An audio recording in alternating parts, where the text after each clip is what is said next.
What is going on, crypto people? What in the world is going on? Hey, it's Talk That Talk Thursday. I don't even know. Let me do this. Let's brighten that up a little bit. I don't even know what to do with this. What's going on right now? What's going on with Stephen A. Smith? What's going on with Stephen A. Smith right now? I don't know. What's up? I don't understand it.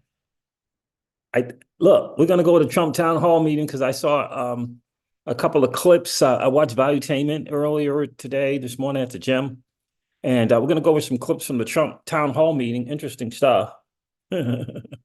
Interesting stuff. And they said what I said. They basically echo what I've been saying on this channel. Look, come on already. Come on already.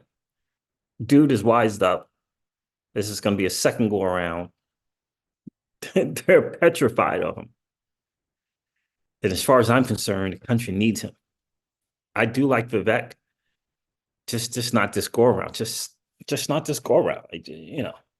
The place, the country is in too much of a mess, and we need someone who's experienced and is going to go in and get the job done. We're going to show some clips from the town hall that they had yesterday, I guess it was. Interesting stuff. We'll go over that as well. And I don't look. Stephen A. is going on, for those of us, Stephen A. is going in on Jason Whitlock. Yeah, on his podcast. That's interesting. We'll talk a little bit about that for sure. But why are we talking about Pat McAfee? Like, why? Why is Jimmy Kimmel and what the I don't what? I mean, Valuetainment was talking about Pat McAfee. Like, what? Why? I don't know. I'm because he had a big YouTube channel. Like it's just a sportscaster dude, right? I don't know. I don't know. I don't know. I know he's been successful, but like Valuetainment, they're talking about Pat McAfee. I don't understand it. I do not understand it. Oh, by the way, and just to let you know, the Bitcoin ETF, I got an email today. Amassed 3 billion and asked 3 billion in one day. BlackRock, 3 billion in a day. And guess what? That's not great for Binance. That may be okay for Coinbase, maybe, because they're custodying some stuff. That's not great for Binance. Not great for KuCoin, Mexi, Bybit, BitGet, Bit, whatever. Not great for the exchanges. 3 billion? Yeah, BlackRock snatching it up. ARK B, that's ARK Invest in 21 shares there to ETF. Snatching up. Fidelity snatching up. But it's not going through the exchanges. It's not helping retail out. Didn't change the numbers. 3 billion in a day. Literally millions within minutes. So it's great for BlackRock. Oh, by the way, my guy VB, this is the asset class, sure, it gets legitimized, awesome. But just understand the days, I don't want to say they're over because this is probably going to be over a 5 to 8 year time frame. But the asset is going to go the way of gold. In other words, in the next few years, those big kind of volatile moves for traders and day traders and swing traders and everybody expecting to become multi-gazillionaires. Look, next few years, Keyless, those days are over. This thing is going to become like gold, the slow moving. People will be pumped about 20%. Yeah, that's what's going to happen. Again, not overnight, but over a period of time, 5, 6, 7 years. We'll notice it, not this bull run, but perhaps the next one. We'll begin to see less and less of those volatile numbers. So just a side note on that. Look, the Trump town hall meeting, look, as far as I'm concerned, the country needs to do, as far as I'm concerned. Dude made some bold statements talking about the greatest deportation the greatest deportation in the history of deportation. We're going to cover that. And again, for me, Keyless, I don't know why. I mean, look, I was never a big fan of Jason Whitlock. We'll go over that. But Stephen A went in on him. He went in on him. And apparently, Stephen A has been holding back for about a decade. About a decade. And again, I'll say it again. This is not to throw shade on Pat McAfee, but why are we talking about Pat McAfee like that? Why are we talking about Pat McAfee? Anyway, the old punter, I think it was a New York Giants punter. I get it, he's doing his thing in social media, but really, valuetainment? Anyhow, let's get over some stuff, because this is Talk That Thursday. We said we're going to do this. We're going to kind of go outside of crypto or in addition to crypto and talk kind of current events, stuff like that. I'm gonna play a little bit of a clip here from Valuetainment. I'm always it's interesting to listen to these dudes. It's interesting to listen to them. Yeah, it's interesting. I think I'm a fan of Patrick Bet David. I don't think he gets my community, but I am a fan. Let's take a listen to some of this stuff from this deal here. Let me make sure I can find it first. Let's find it first. All right, there it is. All right.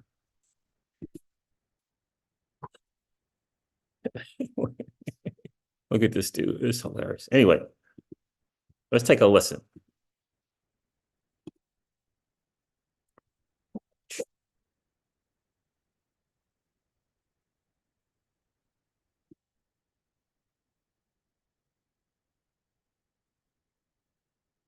Well, McAfee's still going to excel. McAfee's still going to bring a lot of eyeballs to them. It's just not my cup of tea. McAfee. That's all it is. And by the way, I think the likelihood of Rodgers coming back on next year or the following year, he's probably going to have him back on. But they're probably going to have a conversation and saying, hey, the only thing I ask of you is the following. And Rodgers is either going to say yes or no. That's what I think is going to happen. I don't think it's like they hate each other, screw this guy, F him. He doesn't have that kind of personality. On Valuetainment, really? It's just I disagree with what you didn't stand for. Let's go to the next story. Yeah, please do. So next story, do we want to go into, Rob, which story do we want to go into based on what the poll is telling us? The Trump town hall from last night. All right, so why don't we do the Trump town hall, and then we'll go into, do you have any of that stuff here, Rob, as story, or no? We just openly talk about it? Just openly. Okay, sounds good. So Trump town hall happened with Fox. Right off the bat, it was Brett Baer and Martha McCallum. Yeah, and I thought it was great. And by the way, I have to tell you, I watched the whole thing, and he seemed more presidential than I've ever seen him. I think he was very calm, collected, gave his answers, likable. The delegates that like, I'm for him or I'm for DeSantis, I'm in the middle.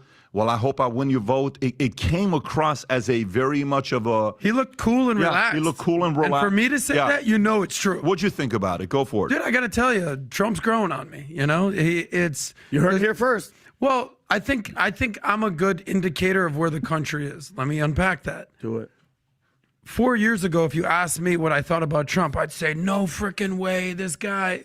But every election is the lesser of two evils. We've been saying that for the last decade. But a side note, by the way, not a fan of Adam. Not a fan. Just not a fan. I give him props for work ethic, but it's not his views and the things of women, and like, dude is living in the 40s. The 40s, not the 60s, the 40s. Not a fan. Well, there's that.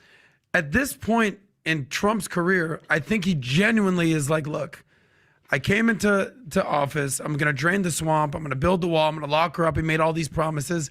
And he realized that some of those promises actually weren't going to be get done. But he also realized that the swamp is real, that the deep state is real, that the mainstream media agenda to silence him is real.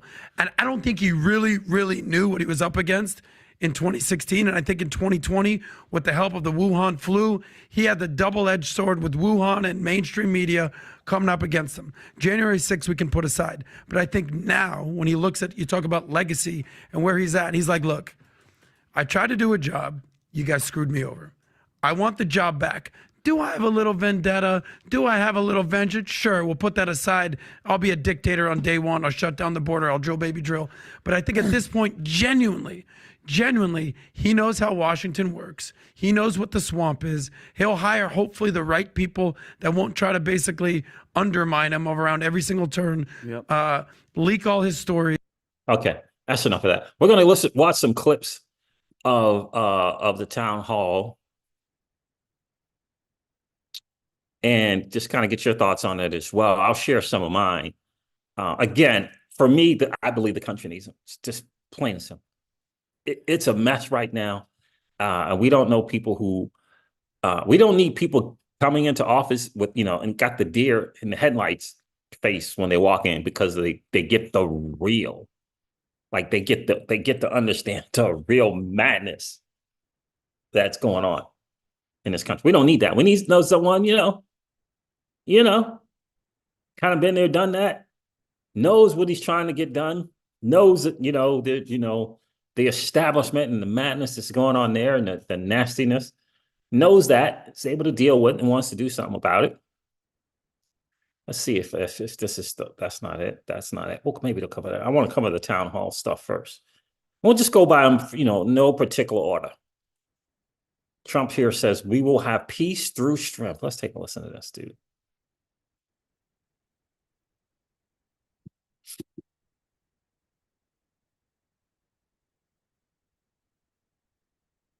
Do it through peace through strength. I just saw something where I was the only president for 78 years. No war started with. Now I wiped out ISIS.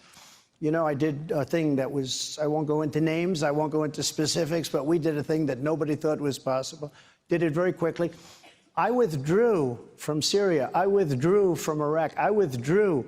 They want to put people back. We're in countries that don't even want us. We're with countries that a lot of you never even heard the names of these countries.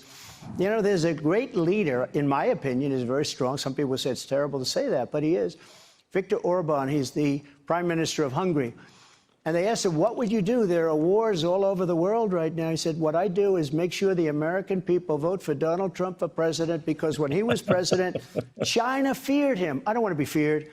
But he used the term, I'm not using the term. President Xi's a very tough cookie. But I think they did fear us. China feared him. Russia feared him. Everybody. I even got along with Kim Jong-un. Getting along with people with hundreds of nuclear weapons is not a bad thing. They want to make it like a bad thing. It's a very good thing. But peace through strength. They didn't want to mess around. It would have never happened in Ukraine. Russia would have never gone in. Would have never happened. The recent attack on Israel would have never happened. 0% chance that was going to happen. They see a weak president in our country, and they did something that was unthinkable. So we're going to have peace through strength. We're not going to have to fight. So on the other with side, with that being said, you always have to be prepared. And I rebuilt our entire military. And think of it, Biden gave $85 billion worth of our military to Afghanistan so stupidly. Brand new tanks and planes and everything. 700,000 rifles and guns, 70,000 vehicles, many of them armor-plated vehicles. And by the way, people died. 13 great soldiers died. I've gotten to know the families very well. Many horribly hurt. And hundreds of people killed when you include both. Hundreds of people killed in the... Trump's a smart guy. Look, he is a smart guy. What happened here? Let's see that. He is a smart guy for sure.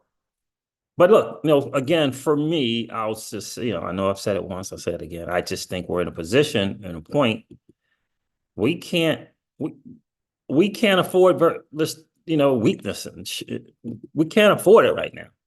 But he's making it perfectly clear that he's about not having wars and getting us out of positions where there might be war going on. So, and I think it's hugely, hugely important.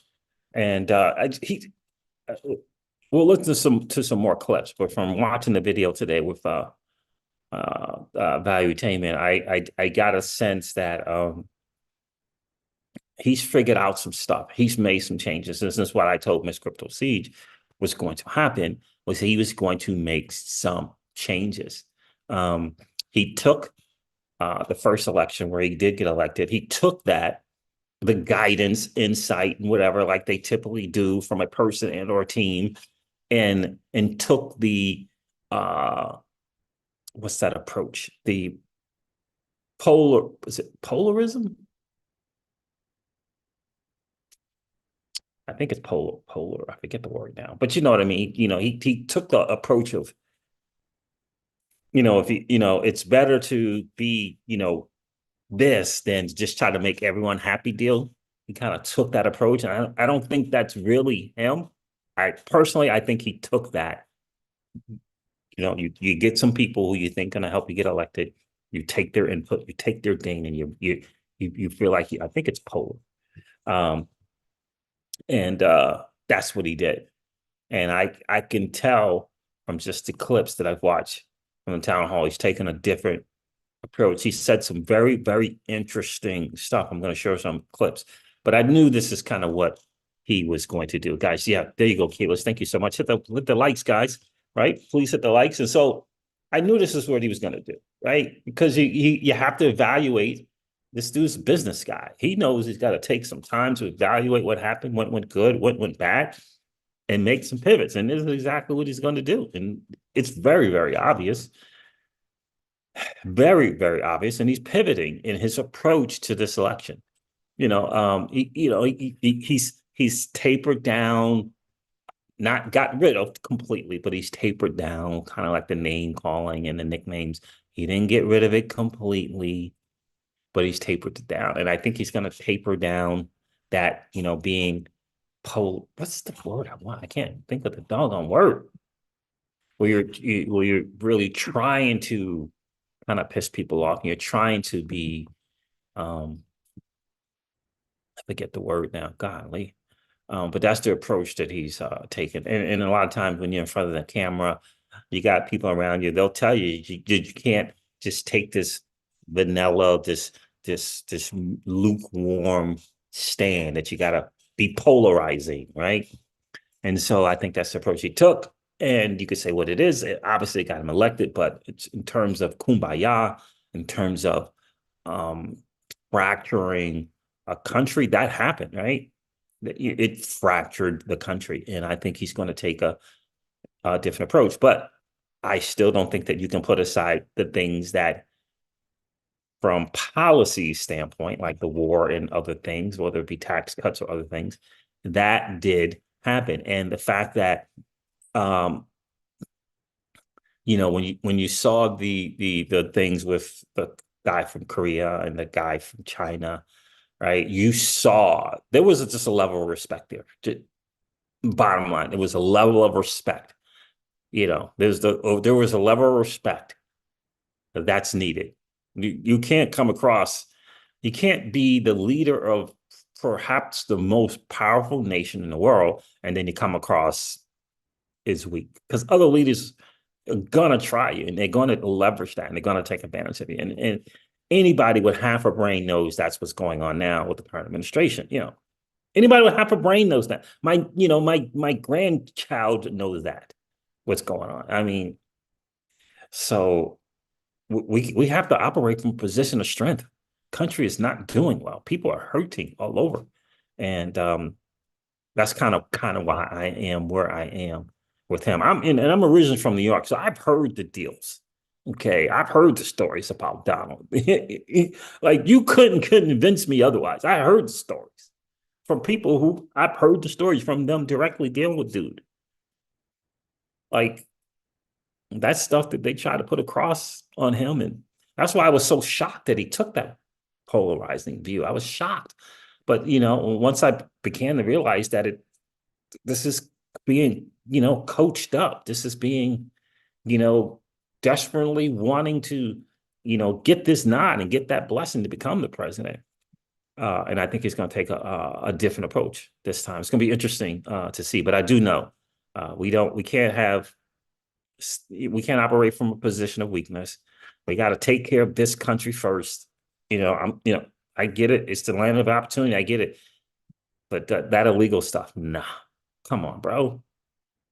I mean, come on. We can't have that madness going on. We're not healthy as a country. Trillions of dollars in debt. We're not healthy. We just can't afford other stuff right now. We got to take care here first, get some things going on here. Then we can look to help others legally. Okay. So let me share some more clips with you guys.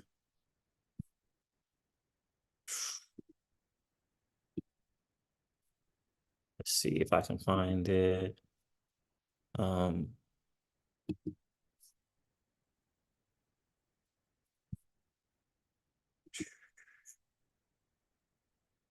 sure another clip. Let me know what you guys think there in the chat. Let me find another one. 1 minute. Explains how he staffed his new administration. Yeah, that's an interesting question because these are obviously people asking him some questions. How would he staff his new administration? So I have a lot of people that want to work with me. I have people calling just as I'm getting on the stage. I had a call from two of the very most important people in the military want to come to work for me. Everybody wants to come to work for us. We're going to have no trouble. We had great people. We had a couple that were not great, stiffs, as I would call them. But that's true with anybody. But now I've gotten to know Washington. I've gotten to know the people. I know the best. I know the smart ones, the dumb ones, the weak ones, the strong ones. And I think you're going to see something like you've never seen before. And the people in this room know it. We did an amazing job. And the reason, we have support is because of the job we did. Now, you like Ron DeSantis, but he wouldn't even be around today. He'd be working in a pizza shop or perhaps a law firm if I didn't endorse him. I endorsed him, took him from nothing to winning an election. And I was all for him. And then one day he said he'd run against me 4 years later after I got him in. And I said, that's not a loyal person. We can't have that. That's not a loyal person. Yeah, and that is, well, look, that the deal is the deal, baby. The deal is the deal. And again, like I said, being from New York, I heard the stories, and those are one of the stories. Like, if you're good with dude, you're good. Like, and a lot of quiet things will go on, right? Next thing you know, you're at this gig, and next thing you know, you're at another gig, is paying more money. This kind of thing is going on for you. This kind of thing is going on for you because you're good, right? It's like he doesn't promote that kind of stuff, but that was the kind of stuff that was happening when you're good with dude. But if you're not, like he doesn't take well to, like, I don't want to call it betrayal, but, look, we hooked up. I got you, good, cool. And then you going to run against, that's not a good move. Not a good move. Let's listen to another clip. Well, let's continue. Listen to this one. So I think you'll be very impressed with what we're going to do. We're going to have the greatest economy in the world, which we don't right now. We have horrible, horrible inflation. And, you're never going to get that 30% down. You might even it, but you're not going to get it down. So, but thank you very much. I appreciate it. Hey, Sean Hannity. Yeah. Okay. Thanks, Sean. Oh yeah. So another thing as well, my guy is saying Trump pledges to have the largest. Okay. Yeah. I mean, listen to this thing about my guy is telling me on a side note, on a crypto side note, it's kind of a macro side note. A quarter three of 2024, it's looking really odd, 75% QE.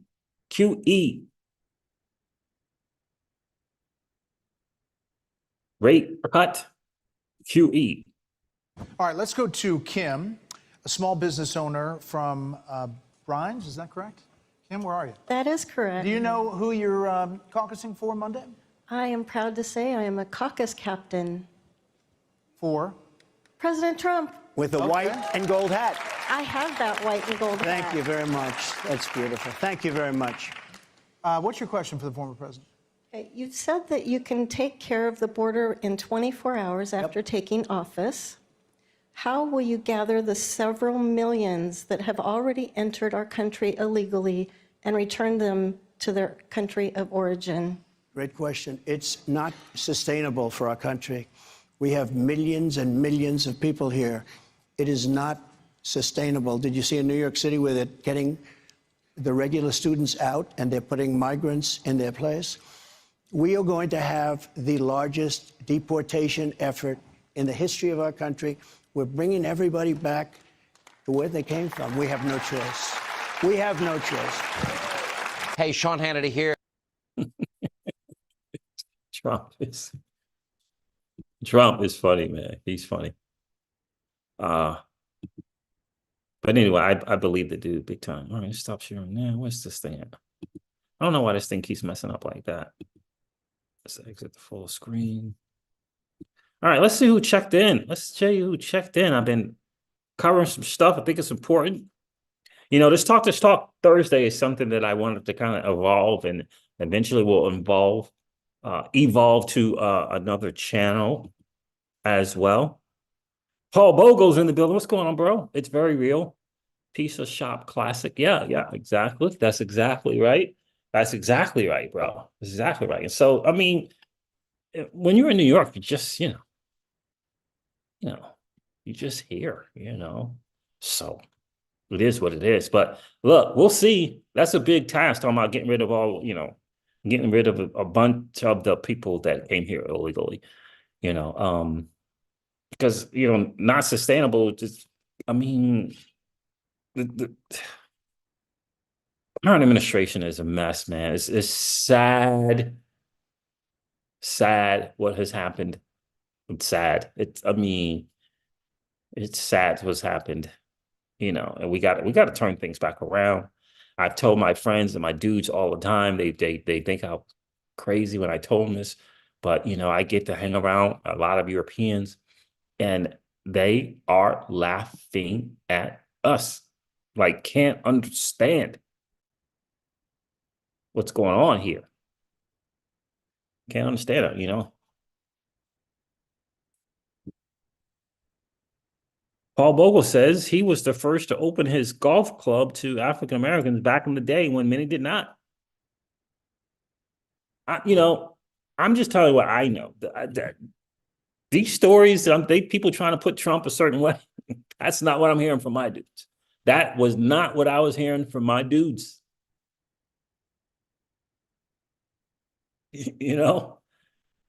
And you're correct about that, Paul Bogle. I'm just, like somewhere along the lines, we got to get how the media wants to do stuff and paint people a certain way and why. The dude said he was going to come in and clean the swamp. That's what the dude said. Boldly.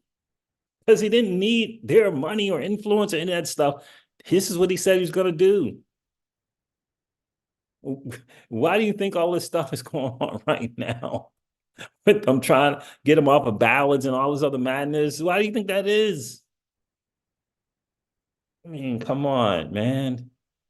We got some, Hollywood madness is crazy. Trafficking is crazy. Why in the world would this island even have existed? I mean, what the world, man? Come on. We got to get back to our foundation, man. We got to get back to our foundation. It's getting crazy. This is supposed to be a safe place, So, Paul Bogle says everyone loved Trump in the 70s, 80s, and 90s. I'm just saying, man. That's what I experienced. That's what I experienced. That's when I grew up in New York. That's what I experienced, So, I don't know. my dudes, I get, I get to VA and my dudes are like, what? You're what? You what? I- I'm sharing my experience, but I'm supposed to share someone else's experience. I'm sharing my experience, and they didn't leave out the part where that's what they said. When you're good with dude, you're good. But if you're not, baby, that's a New York thing. I mean, to be honest with you, that's a New York thing, you know. But that was the word on the street about the Donald. from any that was the word on the street from anywhere from his driver to just people out and about.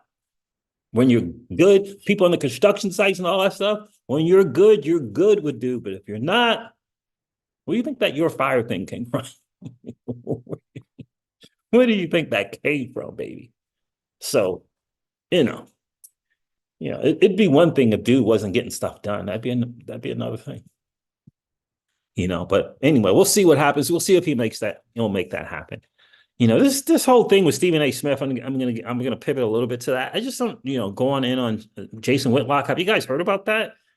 And so it's like it's apparently, Stephen A.'s been holding him back, and Jason Whitlock is calling him a liar. And fellow contemporaries, Jason Whitlock called Stephen A. Smith a liar about his book, that it was, this stuff was not accurate. He never did this scholarship college basketball thing, like just out of nowhere. And I just never been a fan of Jason anyway, because I don't like it when right, do your thing, right? You can do your thing, and by doing your thing, you don't have to be the other way, just do your thing. Be good with that, right? Because the results are results. That's why I don't like this pocket watcher guy. I don't know if you've seen that JT pocket watcher guy. I don't like what are you doing, dude? Like there's so many great things going on. Can't you be with that? I don't get it. Anyway, Stephen A. Smith calling Jason Whitlock fat bastard, and like just going in. Have you guys seen that? Like Stephen A. Smith, what, 10, 12 mil a year? Dude, this thing got so bad that Stephen A. Smith is risking that. 10, 12 a year. Right? Because once you go in on a dude publicly like that, and Stephen A. Smith did it publicly on his podcast, like there's gonna be back and forth. Ain't gonna be just no one thing. Then there's gonna be people who even though Stephen A. went ahead of time warned his bosses at ESPN what he's gonna do, it only takes a few people to be like, why are you using fat, and why are you saying bastard, and why people come up with stuff. He's got a day gig. He got people that he has bosses. So it was interesting to see it. I don't know if you guys saw it, but Stephen A. was going off on Jason Whitlock, calling him a liar and all other kind of stuff. It was interesting to hear it. I only watched like 15 minutes of it because I'm like, whoa. Person, I mean, he called them a B. He called them a B.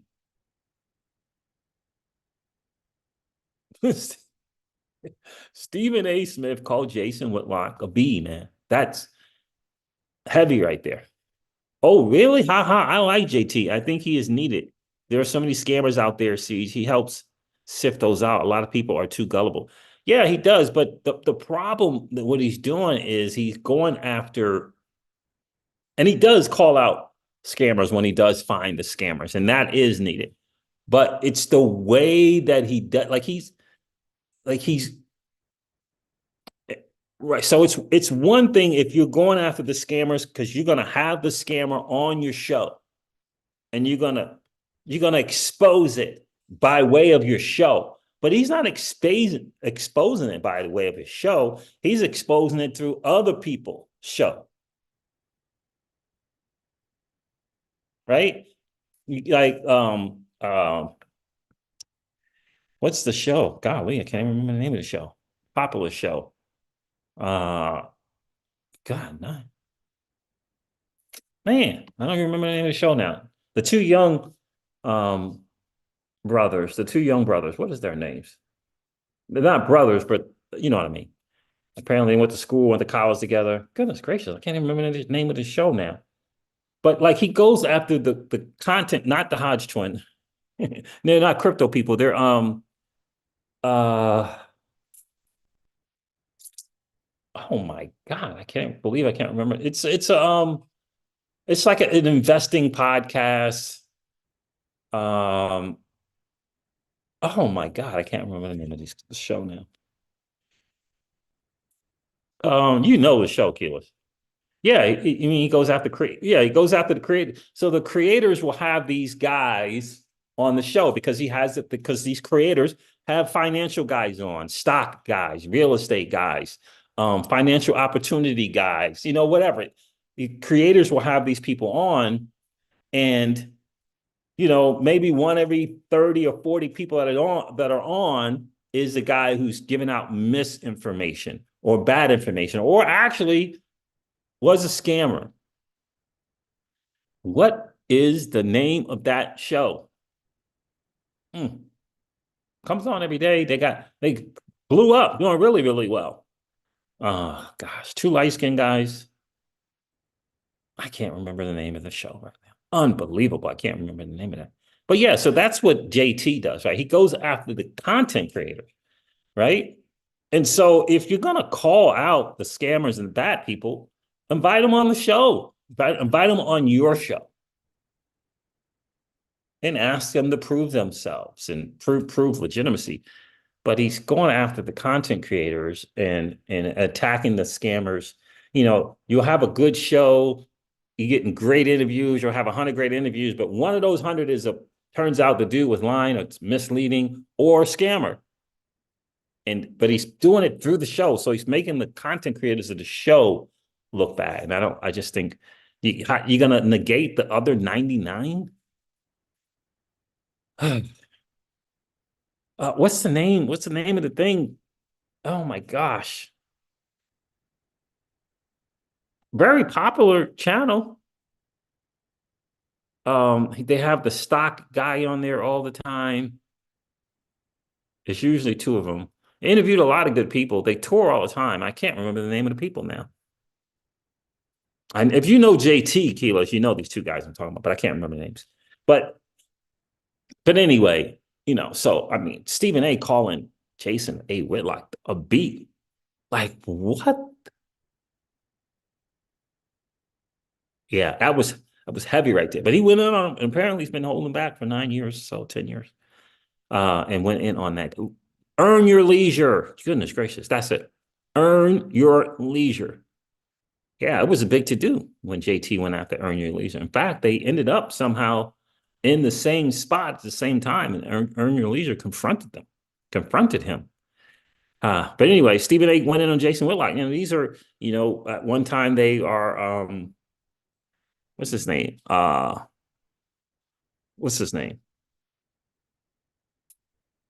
Jason Whitlock, or writers, like sports writers, sports reporters. Oh yeah, I have. He invites people to come on, and some of them will come on and they will explain their pitch. A lot of the people he exposes also come from the people sending him questions, asking if something is legit. Yeah, that's true. They do send him questions and stuff like that. That is very, very true. I don't like his approach. I don't like his approach. I don't like that it doesn't come across as favorable to crypto. And I gave him a chance. Yeah. Like, he doesn't seem like he's favorable to crypto. He comes across as a know-it-all. I don't. And he also is coming across too, to me, is very scarcity mindset type dude. And I definitely don't like that. Right. And for some reason thinking being an accountant or being a certified accountant has some thing to it. No.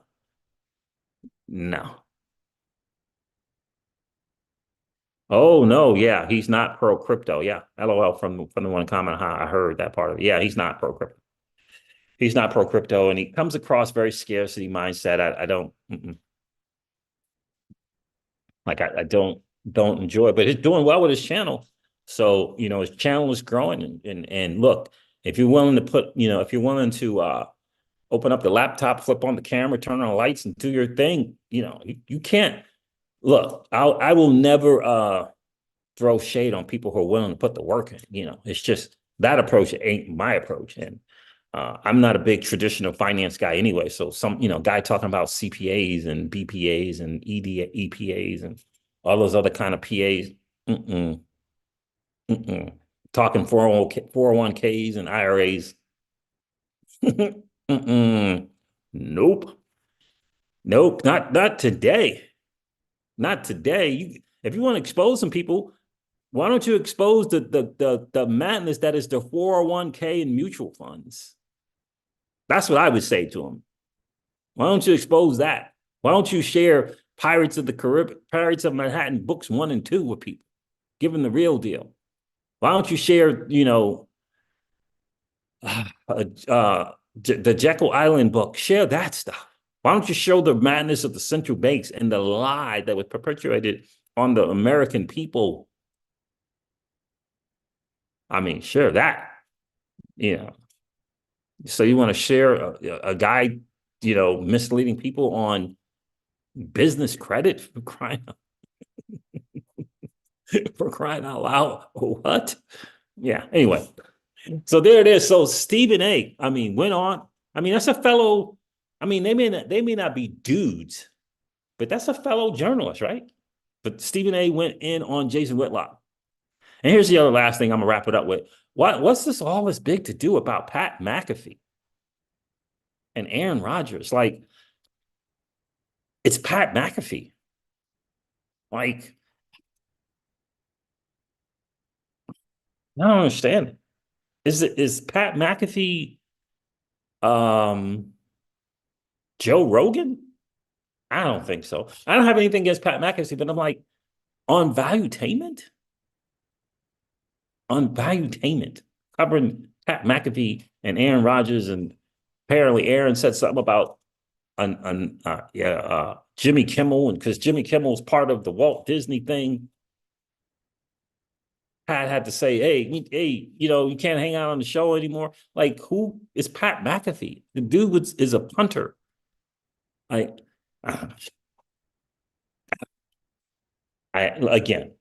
it's Valuetainment. Like, Valuetainment is like world events. Is that like a world event thing? Pat McAfee had to, kick Aaron Rodgers to the curb. Like, Pat McAfee. And I heard he got a couple million subscribers on YouTube. So I get that he's entertaining, but world event because he had to kick Aaron Rodgers to the curb.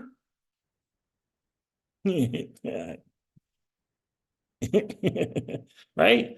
I don't know. And Aaron Rodgers showing up on the show all the time, and all of a sudden, Jimmy Kimmel comes at Aaron Rodgers because Aaron Rodgers is a no vaccine guy, and Jimmy Kimmel, who knows? I don't know. Unfortunately, I don't know all these folks. Yeah, that's probably a good thing, Keyless. Probably a good thing, right?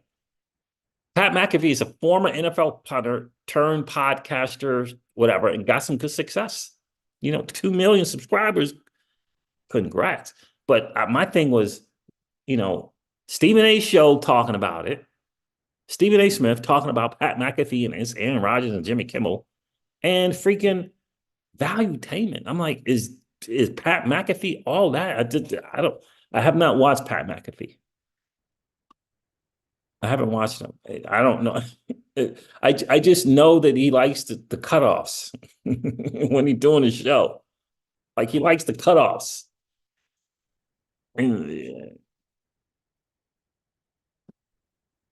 So there it is, fam. That's the talk. This is your talk Thursday version, January 11th, Talk Your Talk Thursday version. So, but anyway, that's the word on the street right now. The Donald did his thing at the town hall. Stephen A. Smith went in on Jason Whitlock. They're in the same, talking sports and writing sports and whatever. And, Pat McAfee's in the news for some odd reason. See, I barely know the game. No, it's all good. It's all good. So another version, another episode of Talk Thursday. I hope you guys like it. I hope you appreciate kind of doing the spinoff here because I am gonna, kind of do another channel to that. So I will end up with 3 channels once I do get that other channel kind of up and going and running, so we could talk kind of current events, little politics, not much, and kind of share my views and some thoughts and on things like that for sure. And then on that channel, I can kind of get into it a little bit more deeper on why the Donald for the crypto seizures family, and kind of get into the madness that is this current administration a little bit more than from a crypto channel. So there it is, fam. Thank you so much, Key. Listen, Pookie checking in. I appreciate that. Paul Bogo, I appreciate each and every one of you guys checking in for sure. It's always a cool hang. We'll be back to crypto tomorrow for sure, because the Bitcoin ETF, the exchanges is not doing well.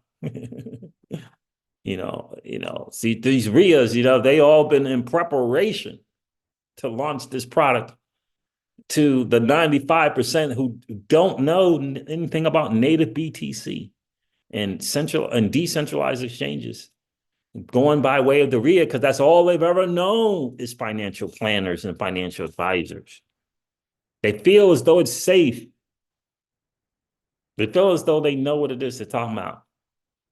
So all that stuff is going, exchanges is going to be a little challenging because the RIA's got the sales pitch, they got the binder, they flipping the stuff over, It's going to be tough on exchanges for sure.